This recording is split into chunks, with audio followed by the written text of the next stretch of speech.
அர்ஜுன், கண்டிப்பாக நான் அவளை டிஸ்டர்ப் பண்ண மாட்டேன். கண்டிப்பாக அவளை டிஸ்டர்ப் பண்ண மாட்டேன்.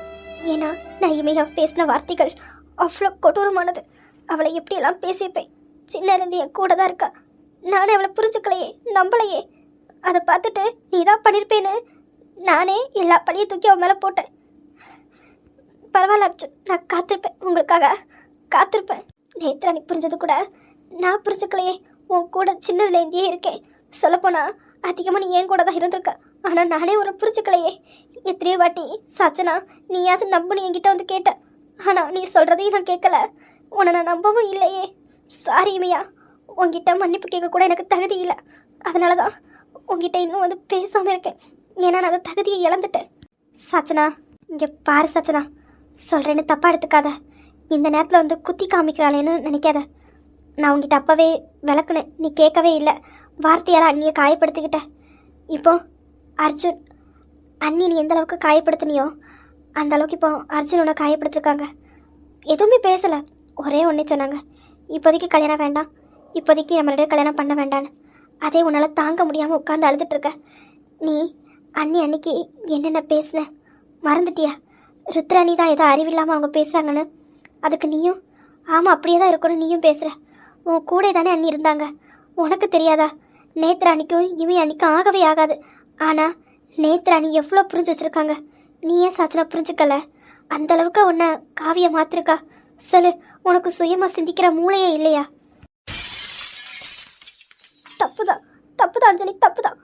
ஆனால் இப்போ உனக்கு எந்த பிரயோஜனமும் இல்லைல்ல. எல்லாமே என் கையை விட்டு போயிட்டு. தப்புதான். நல்ல நட்பை இழந்தேன், அண்ணன் உறவை இழந்தேன், இப்போ என் வாழ்க்கையே இழந்துட்டேன். சரி சாச்சனா, அல்லாத உனக்கு நான் எப்படி ஆறுதல் சொல்ல எனக்கு தெரியல. ஆனால் சீக்கிரம் எல்லாம் மாறணும்னு நம்பு. இல்லை அஞ்சலி, என்ன அர்ஜுன் 2 அடி அடிச்சிருந்தா கூட நான் சந்தோஷமாக ஏற்றிருப்பேன். ஏன்னா நான் பண்ணுறது தப்பு அப்படி. ஆனால் என்னை திட்டலை, எதுவுமே சொல்லலை. நான் செஞ்ச தப்பை மட்டும் குத்தி காமிச்சாங்க. அதுக்கப்புறம் நீ எனக்கு வேண்டாம், இப்போதைக்கு கல்யாணமே வேண்டாம், சாரி அப்படின்னு சொல்லிட்டு போயிட்டாங்க. என்னை மொத்தமாக வேண்டான்னு சொல்லிட்டாங்க. ஏய் அழாத, அப்படிலாம் சொல்ல மாட்டாங்க. இப்போ அவங்களுக்கும் கோவம் இருக்குல்ல. கொஞ்சம் யோசித்து பாரு. இமி அன்னைக்கு கன்சீவாக இருக்காங்க. இந்த நேரத்தில் அவங்கள எந்த அளவுக்கு காயப்படுத்திருக்கோம். அது மட்டும் இல்லை, யாருமே அவங்கள கண்டுக்கலை. சாப்பிட்டியான்னு ஒரு வார்த்தை கேட்கல. இதை ஒரு படிக்கு மேலே போய் அந்த காவியா என்னன்னா அன்னைக்கு எடுத்து வச்ச சாப்பாடை நாய்க்கு கொண்டு போட்டிருக்கா. அன்னி பசியில் ஹாஸ்பிட்டல் போயிருக்காங்க. போன இடத்துல அன்னியால் முடியாமல் மயங்கி விட போயிருக்காங்க. Just miss. இல்லைண்ணா, இந்நேரத்துக்கு அந்த நர்ஸு கூட இல்லைண்ணா. என்னால் இல்லை, நான் சொல்ல அதை நினச்சி பார்க்கவோ சொல்லவோ என்னால் முடியல. அப்படி ஒன்று மட்டும் நடந்திருந்தா நம்ம ரவி அண்ணாவுமே நம்ம கூட இருந்திருக்க மாட்டாங்க. எந்த அளவுக்கு அந்த காவியை பண்ணியிருக்கா. அவ பண்ணுறத நீங்களும் அவை பண்ணுறது கூட தெரியாமல் அவளை முழுசாக நம்பின நீங்கள் அண்ணியை நம்பாமல் போயிட்டீங்க. அதான் இந்த அளவுக்கு எல்லாருக்கும் வேதனையாக இருக்குது. நீங்கள் அண்ணியை ஒரு செகண்ட் நம்பி இந்த பிரச்சனை எதனால் வருதுன்னு கொஞ்சம் நீங்கள் யோசிச்சிருந்தா கூட இந்த பிரச்சனை வந்திருக்காது. அதை யோசிக்கும் போது தான் என்னால் தாங்க முடியல. அர்ஜுன் எனக்கு தண்டனை சரிதான், பரவாயில்ல, நான் இப்படியே இருக்கேன். அர்ஜுன் எனக்கு தண்டனை எனக்கு தேவைதான். நான் பண்ணல, நான் இமையாவை நம்பாமல் போனேன்ல, எனக்கு இது தேவைதான். ஏய் அழாத சாச்சனா, நீ அழுறத பார்க்கும்போது கஷ்டமாக இருக்கு. அழாத, எல்லாம் சீக்கிரம் சரியா. இப்போ ரவி அண்ணாக்கும் கோவம். ஏன்னா ரவி அண்ணாக்கு இமி அண்ணியனா எவ்வளோ பிடிக்கும். ரவி அண்ணா எப்படி இருந்தாங்க, பாட்டி ரவி அண்ணாவை எந்த அளவுக்கு ஆக்கி வச்சுருந்தாங்க. ஆனால் ரவி அண்ணா இமி அண்ணிக்காக மொத்தமாக மாற்றினாங்க. இப்போ இமி அண்ணி இல்லைன்னா ரவி அண்ணா இல்லை. அப்படி இருக்கும்போது இதெல்லாம் இமி அன்னிக்கு நீங்கள் பண்ணியிருக்கும்போது அதனால் ஏற்றுக்க முடியல. கண்டிப்பாக சீக்கிரம் எல்லாம் மாறும். நீ அழாத. அர்ஜுன் கண்டிப்பாக உன்னை மன்னிப்பாங்க. ஒரு நாள் கண்டிப்பாக உனக்கு அந்த மன்னிப்பு கிடைக்கும்.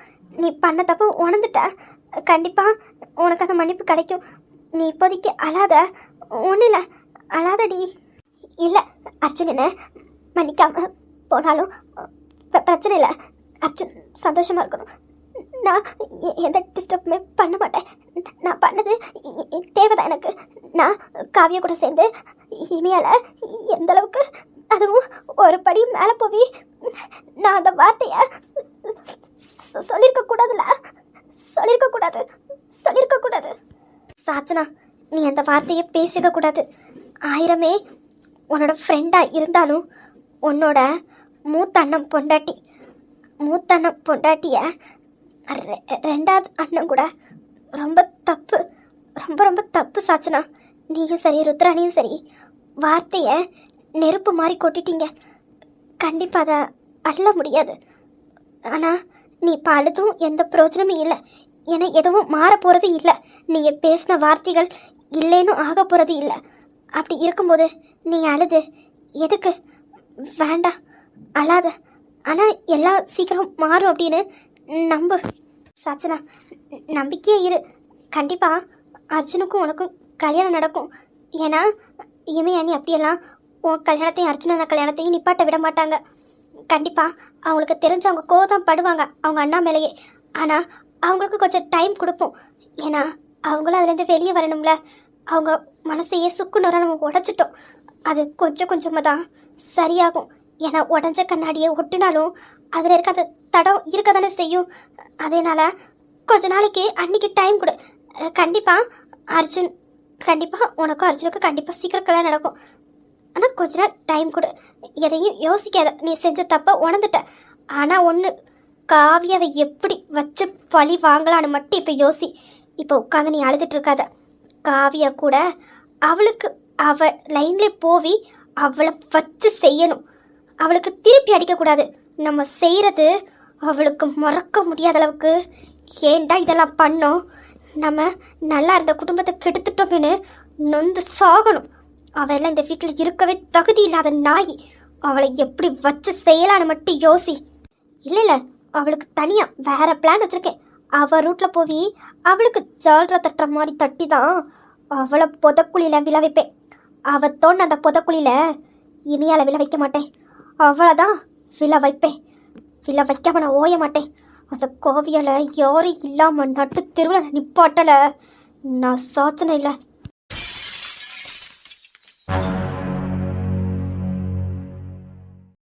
அக்கா, என்னால் இன்னும் ஜீர்ணிக்கவே முடியல. நம்ம கையாலேயே நம்ம கண்ணையே குத்த வச்சுட்டால அவ. எப்படிக்கா இதெல்லாம் பண்ணிட்டு எதுவுமே தெரியாத மாதிரி எவ்வளோ அழகா இந்த வீட்டில் உள்ளாய் வந்துட்டுருக்கா. நமக்கு புத்தி வேலை செய்யலை. இமையா எவ்வளவோ சொன்னான், அத்தை நான் எதுவுமே பண்ணலை அத்தேன்னு. நம்ம அவள் பேச்ச ஒரு நிமிஷம் கேட்டிருக்கலாம். கேட்காம விட்டு பெரிய தப்பு பண்ணிட்டோம். இப்போ அவகிட்ட பேசலான்னு போலானாலும் ரவி ஒரே வார்த்தை சொல்லிட்டான். எங்களை இருக்க விடுறீங்களா, இல்லை இந்த வீட்டை விட்டு போகணுன்னு ஆசைப்படுறீங்களான்னு கேட்குறான். அவகிட்ட பேசக்கூட முடியல. அவளும் பேச தயாராக இல்லை. எப்படி பேசுவா? அந்தளவுக்கு பேசி அவளை காயப்படுத்திட்டோம். எப்படி பேசுவா? அவளுக்கும் மனசுன்னு ஒன்று இருக்குல்ல. அவளும் மனசு தானே. எல்லாத்தையும் உடனே மறக்க முடியாதுல்ல. நானும் ரவிக்கிட்ட பேசினேக்கா. ரவியை மூஞ்சி கொடுத்து கூட பேசலை.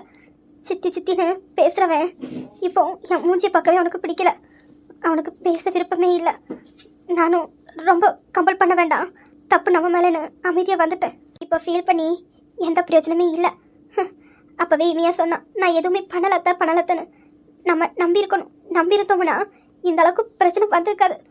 கார்த்திக் சொன்ன மாதிரி இந்த பிரச்சனை எதுக்கு இந்த பிரச்சனை நடக்கி, ஏன் ஒய்யாமல் இதை பண்ணுறான்னு நம்ம கொஞ்சமாவது யோசித்து கொஞ்சம் கண்காணிச்சிருக்கலாம். அப்போ தெரிஞ்சிருக்கும் இதெல்லாம் யார் பண்ணான்னு. நம்ம அதுவும் பண்ணலை. நம்ம கண்ணால் பார்த்தோம். இதெல்லாம் பண்ணது இமையா. அவன் மேலே பழி தூக்கி போட்டு அவன் மனசு சுக்குநூறாக உடைச்சிட்டோம். இதுக்கெல்லாம் சேர்த்து வச்சு காவியாவை நான் சும்மாவே விட மாட்டேன்க்கா. காவியாவில் மட்டும் நான் சும்மாவே விட மாட்டேன். இல்லை அபிராமி, சும்மாவே விட மாட்டேன். நம்ம வீட்டில் அவ்வளோ சந்தோஷமாக அந்த பொண்ணு லாந்துட்டு இருந்தா. அவ்வளோ சந்தோஷமாக அவ்வளோ கலக்கலன்னு சிரிச்சு அவ்வளோ நல்லா இருந்தது. குணா, சாச்சனா, அஞ்சலி, இமையான்னு அப்படி அரட்டடிச்சிட்டு இருப்பாங்க. அவங்க பேசுகிறது அவ்வளோ நல்லாயிருக்கும். இப்போ அதுவும் இல்லாமல் நம்மக்கிட்டலாம் அத்தை மாதிரி அவள் பேசினா எப்படிலாம் வந்து கிண்டல் பண்ணா. ஆனால் இப்போ அப்படி இல்லை. மொத்தமாக ரூமுக்குள்ளே முடங்கிட்டா. ஏதோ நேத்ரா கிட்ட மட்டும் நல்லா பேசுகிறா. நம்ம பெரிய தப்பு பண்ணிட்டோம்க்கா. நேத்ரா அவளை நல்லா புரிஞ்சு வச்சுருக்கா. நம்ம புரிஞ்சுக்கவே இல்லைல்ல. இமையா அப்படி பண்ணியிருக்க மாட்டான்னு நம்ம ஏக்க நம்பாமல் போனோம். காவியா தான் சொல்கிறா, நமக்கு அறிவில்லாமல் போயிட்டேக்கா. உண்மைதான் அபிராமி. அவள் 1000 சொல்லட்டுமே, நமக்கு தான் அறிவில்லை. சொல்லப்போனால் நமக்கு அறிவே இல்லை. நேத்ரா அவளுக்கு இருந்த அறிவு கூட நமக்கு இல்லை. அக்கா காவியா, ஜானகி அமைதியாக இருந்தாலும் பார்த்துருக்க. நம்மக்கிட்டேயே நல்லவ வேஷம் போட்டால. இப்போ அவள் பண்ணது தான் திரும்ப பண்ண போகிறேன். பண்ணுக்கா. நான் அவளை சும்மா விடுற மாதிரி இல்லை. அவளை ஒரு வழியாக்காம விட மாட்டோம். ஏன்டா இதெல்லாம் பண்ணோம், எதுக்குடா இதெல்லாம் பண்ணோன்னு அவளை தினம் தினம் யோசிக்க வைக்கல நான் அபிராமியே இல்லை. ஜானகி சித்தி, அபிராமி சித்தி, என்னாச்சு? வீடே ரொம்ப அமைதியாக இருக்கு. அதுவாமா, ஏமா அதை கேட்குற? மறுபடியும் இமையாதான் பிரச்சனை. என்னாச்சு? எப்பவும் நம்ம தான் ஏதாவது பண்ணிட்டு அவளை மாட்டி விடுவோம். இப்போ தானே மாட்டியிருக்காப்புல. சரி, அப்படியே நடிச்சு போடுவோம். என்ன சித்தி சொல்கிறீங்க? இமையா மறுபடியும் என்ன பண்ணா? என்னம்மா நடிக்கிற? நடிடி, எவ்வளோ தூரம் நடிக்கிறியோ நடி. உனக்கு பின்னாடி பெரிய ஆப்பு காத்துட்ருக்கு. அதை ஏன் கேட்குற? ரவிக்கிட்ட 1க்கு 2 இல்லாத எல்லாத்தையும் சொல்லி எங்களையே ரவி திட்டிட்டு போயிட்டான். என்ன சித்தி சொல்கிறீங்க? ஆமாம்மா, பண்ணுறதெல்லாம் பண்ணது அவ. ஆனால் அவ இதெல்லாம் பண்ணுறக்கா, எதுக்கு இதெல்லாம் பண்ணுறேன் நம்ம திட்டினது அவளுக்கு பெருசாக போயிட்டு. ரவிக்கிட்ட 1க்கு 2 நாங்கள் சொல்லாது எல்லாத்தையும் சேர்த்து அவளா ஒரு பெரிய எடுத்துக்கிட்டா சொல்லி ரவி இப்போ தான் பெரிய சண்டையே முடிச்சு இப்போ தான் ஓஞ்சு போய் இருக்கு. அச்சோ, நல்ல சீன் நடந்திருக்கு. நான் இல்லாமல் போயிட்டேனே. சரி, இவங்ககிட்டேருந்து தெரிஞ்சுப்போம். தெரிஞ்சுக்கிட்டு சந்தோஷத்தைப்படுவோம். பார்க்க தான் முடியல, காது குளிர கேட்போம். என்ன சித்தி சொல்கிறீங்க? ரவியா சண்டை வச்சது? அப்படி என்ன சித்தி சொன்னாவ ரவிக்கிட்ட? அதை ஏன் கேட்குற? ஒரு படிக்கு மேலே போய் கூட பிறந்த தங்கச்சின்னு கூட பார்க்காம சாச்சனாவை கை நீட்டி அடிச்சிட்டான். குணாவை சட்டையை பிடிச்சி, டேய் நீ எல்லாம் என் கால் தூசிக்கு வருவான்னு அவனையும் அடிச்சிட்டான். அட, கதை ரொம்ப இன்ட்ரெஸ்டாக இருக்குமே. சே, இந்நேரம் பற்றி நான் வெளியே போவேனா? ஐயோ சித்தி, என்ன சொல்கிறீங்க? இதெல்லாம் பண்ணது ரவியா? பார்த்தீங்களாக்கா, உள்ளுக்குள்ள இந்த நாய் அவ்வளோ சந்தோஷப்படுது. ஆனால் வெளியே ஏதோ ரொம்ப வருத்தப்பட்டு கேட்குற மாதிரியே கேட்குறா. கவனிச்சுட்டு தான் இருக்கேன். ஏய், உன்னைக்கிட்ட நான் நேரடியாக மோதக்கூடாதுடி. நீ எங்களை எப்படி எங்கள் கூட இருந்து எங்களுக்கு குளிப்பறிச்சியோ அதே மாதிரி உன் கூட நீ சொல்கிறதெல்லாம் நாங்கள் நம்புகிற மாதிரியே உன்னையே அந்த புதுக்கொழியில் நீ உன் புதக்கொழியில் உன்னை தள்ள வைக்கிறேன்டி. நாங்கள் சொல்லாததையும் சேர்த்து சொன்ன மாதிரி ரவிக்கிட்ட சொல்லி ரவியை நம்ப வச்சிருக்கான். ரவிக்கு கொஞ்சம் கூட அறிவில்லை. அவள் சொல்கிறாள் என்ன ஏதுன்னு என்கிட்ட விசாரிக்க கூட இல்லை. வந்த வரத்துக்கு என்கிட்ட சண்டை வச்சுட்டு போயிருக்கான். என்ன சித்தி, இந்த இமையை ஏன் இப்படி பண்ணுறா? அவள் பண்ணுறதெல்லாம் பண்ணிட்டு இப்போ தேவையில்லாமல் உங்களையும் உங்கள் பிள்ளையும் பிரிக்க பார்க்குறா. சித்தி, இதுக்கு மேலே அவளை விட்டு வைக்கலாமா சொல்லுங்க? அவள் இருக்க குடும்பத்தை 2 ஆக்கிடுவா போல இருக்கு. ஆமாம்மா, அப்படிதான் எங்களுக்கு தோணுது. அவன் வேற சொல்லிட்டான், நான் வேணா தனியாக போயிடுதேன், நீங்கள் வேணா நிம்மதியாக வாழுங்கன்னு. அப்போ எந்த அளவுக்கு அவள் சொல்லியிருப்பா. அதான் என்ன பண்ணணும்னு தெரியாமல் அமைதியாக நிற்கும். ஏம்மா காவியா, உனக்கு ஏதாவது ஐடியா தெரியுமா? ஏதாவது குறுக்கு வழியிலேயாவது ஏதாவது பண்ணி அவளை இந்த வீட்டை விட்டு அனுப்பணும். உனக்கு ஏதாவது ஐடியா தெரியுமா? பாருங்க சித்தி, இப்போ அவளை வீட்டை விட்டு அனுப்புறதுக்கு நீங்கள் பார்க்குறீங்க. ஆனால் அந்த நேரம் இந்த வீட்டில் வேலைக்காரியாக இருந்தா அப்படியே இருந்திருக்கலாம். நீங்கள் தான் ரவிக்கு கல்யாணம் பண்ணி வைக்கிறேன்னு இப்போ பார்த்தீங்களா, அம்மா பையனை இந்த குடும்பத்தையே 2 ஆக்கிட்டு உட்காந்துருக்கா. அக்கா, இவ இப்படி பேசும்போது எனக்கு கோவம் அப்படிதான் வருதுக்கா. இப்போவே அவளை கொண்டுடலாமான்னு தோணுது. அபிராமி, கோவத்தை கண்ட்ரோல் பண்ணிக்கோ. ஆத்திரக்காரனுக்கு புத்தி வேலை செய்யாது. இப்போ நம்மளை அந்த மாதிரி ஆக்கிடுவா. அதனால் கொஞ்சம் பொறுமையாயிரு. அக்கா, எனக்கு இருக்க கோவத்துக்கு நான் ஏதாவது பேசுவேன், நீங்களே ஏதாவது பேசி சமாளிங்கக்கா. சரி, நான் பார்த்துக்கிறேன். ஆமாம்மா, நீ சொல்கிறது சரிதான். அவளை அப்பமே வைக்க வேண்டிய இடத்துல வச்சிருக்கணும். நான் தான் ரொம்ப தப்பு பண்ணிட்டேன். ஆமாம் சித்தி, வைக்க வேண்டிய இடத்துல நீங்கள் வச்சிருக்கணும். போங்க சித்தி, உங்களுக்கு கார சுவமே பத்தாது. ஆமாம் காவியா, எனக்கு கார சுவமே பத்தாது. என்ன பண்ண? இப்போ அவளை எப்படியும் இந்த வீட்டோட்ட அனுப்பணும். அதுக்கு ஏதாவது வழி இருந்தால் சொல்லு. என்ன சித்தி, இப்படி திடீர்னு கேட்டால் நான் என்ன சொல்லுவேன் சொல்லுங்கள்? என்ன பண்ணலாம்? அவளை இந்த வீட்டோட்ட அனுப்பணும். சரிங்க சித்தி, என்கிட்ட விட்டுருங்க. அவளை எப்படி இந்த வீட்டோட்ட அனுப்பணுமோ அப்படி நான் அனுப்புகிறேன். ஆனால் சித்தி, இதுக்கு நீங்கள் கொஞ்சம் எனக்கு ஹெல்ப்பெல்லாம் பண்ணணும். கண்டிப்பாக நான் ஹெல்ப் பண்ணாமலையா? என்ன பண்ணணும்னு சொல்லு. தாராளமாக பெருசாக நல்லா அழகாகவே பண்ணிடலாம். எப்படியோ நான் போட்ட வலையில் எல்லா மீனும் சிக்கிட்டு. ஏய், நீ போட்ட வலையில் நாங்கள் சிக்கலடி. உனக்கு நாங்கள் பெரிய வலையாக விரிச்சிருக்கோம். இப்போ தானே வந்திருக்க, பெரிய வலையாச்சுல. அதான் கொஞ்சம் நீ மாட்ட கொஞ்சம் டைம் எடுக்கும். மாட்டினதுக்கப்புறம் வெளியே வர முடியாதுடி. அந்தளவுக்கு நீ பாடுபட போகிற, பார்த்துக்கோ.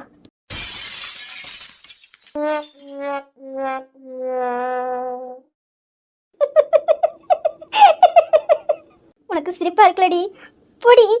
நானே அசிங்கமாக போச்சுன்னு காண்டில் உட்காந்துருக்கேன், நீ சிரிக்கவா செய்கிற?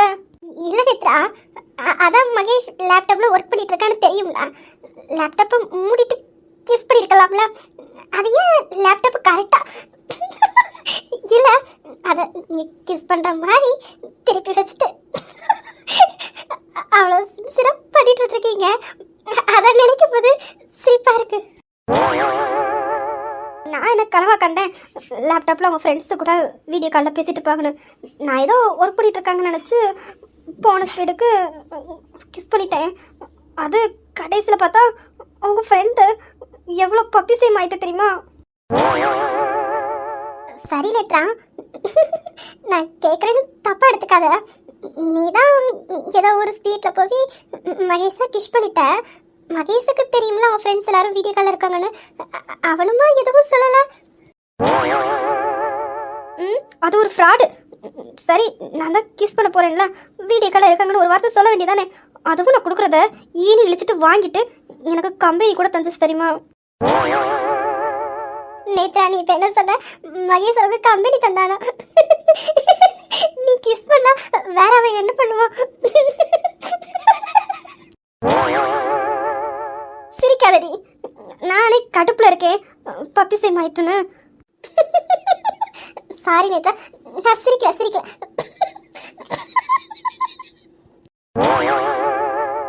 சிரிக்கலன்னு சொல்லிட்டு இப்படி சிரிக்கிற? உங்ககிட்ட வந்து சொன்னேன் பாரு, புடி. இல்லை நேத்ரா, சரி அதான் எல்லாம் முடிஞ்சிட்டல, அப்புறமா எதுக்கு? மகேஷ் பாவம் தானே, பாவம் 4 வாட்டி வந்துட்டு போயிட்டாங்க நேத்ரான்னு. பாவம், மன்னிக்க கூடாதா? என் குழந்தை ரொம்ப பாவம். இனிமேலாவது கிஸ் பண்ணும்போது யாராவது வீடியோ கால் இருக்காங்க விளையாடு பார்த்துட்டு கிஸ் பண்ணு, ஓகேவா? இங்க பாரு, ரொம்ப சிரிக்காத. நான் மாதிரி பொல்லாதெல்லாம் மாறிடுவேன் பார்த்துக்கோ.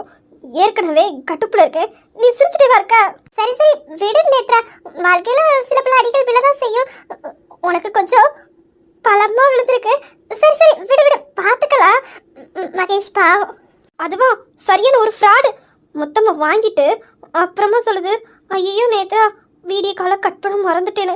எனது வீடியோ காலோட திரும்பி பார்த்தா என்ன போயுமையா? எனக்கு அதை நினைச்சாலே ஒரு மாதிரி வெக்கமாவே இருக்கு. அடைச்சி இப்படி சேம் பப்பி சேம் ஆயிட்டுன்னு கடுப்பாவே இருக்கு. சரி விடு நேத்ரா, இனிமேலாவது கொஞ்சம் கிஸ் பண்ணும்போது கவனமா இரு. அப்புறம் நேத்ரா, உணர்ச்சி வசப்பட்டு இல்ல சொல்றேன். ஆமா புடி. சரி, மேடம் எப்ப எங்களை பெரியமாக்குறது உத்தேசம்? அது வரும்போது வரும். ஐயடா, நேத்ராவா வெக்கப்பட்டது? எங்களுக்கெல்லாம் வெக்க வராதா என்ன? உங்களுக்கு மட்டும்தான் வெக்க வருமா என்ன? இல்ல நேத்ரா வெக்கப்படுறதும் அழகாதான் இருக்கு பாக்குறதுக்கு. நேத்ராக்கு என்னவா? ஏன் நேத்ராக்கு வெக்கலாம் வராதா என்ன? ரொம்ப பண்ணது என்ன? இல்ல நேத்ரா வெக்கப்பட்டு ஃபர்ஸ்ட் டைம் பாக்குறேன்னா அதான் கொஞ்சம் புதுசா இருக்கு. மகேஷ் கிட்ட நீ வெக்கப்பட்டிருப்ப, ஆனா நாங்க வந்து பாக்கலல. இப்பதானே நீ அம்மனு இப்படி வெக்கப்படுற. சரி, பெரியம்மா வாக்குவே ஆக்க மாட்டியா? பெரியம்மா தானே இல்ல, சீக்கிரமே ஆக்கிடுது. சொல்றத பார்த்தா சீக்கிரம் நான் பெரியம்மா ஆயிடுவேன் போல இருக்கு. புடி, வெக்கமா இருக்கு. சரி இந்த வெக்கத்தெல்லாம் மகேஷ் கிட்ட நீ வெக்கப்பட்டேன்னா நான் சீக்கிரம் பெரியம்மா இல்லலாம். என்ன வெக்கம் தானே, பட்ட வரைக்கும் போதும். நேத்ரா, நேத்துமா. நேத்ரா, மகேஷ் கேக்குது, நீ வாயை முட்டை அமைதியாரு. என்ன? சரி நான் வாயை மூடிட்டேன். நேத்துமா, நம்ம ரூமுக்கு வாயே. எதுக்கியா? இன்னும் யாராவது வீடியோ கால் வச்சிருக்கியா என்ன? ஏய், நீ மட்டும் சிரிக்காதடி. நீ அப்பால இருந்து சிரிச்சிட்டே இருக்க. உனக்கு என்ன பார்த்து சிரிப்பா இருக்குல்ல?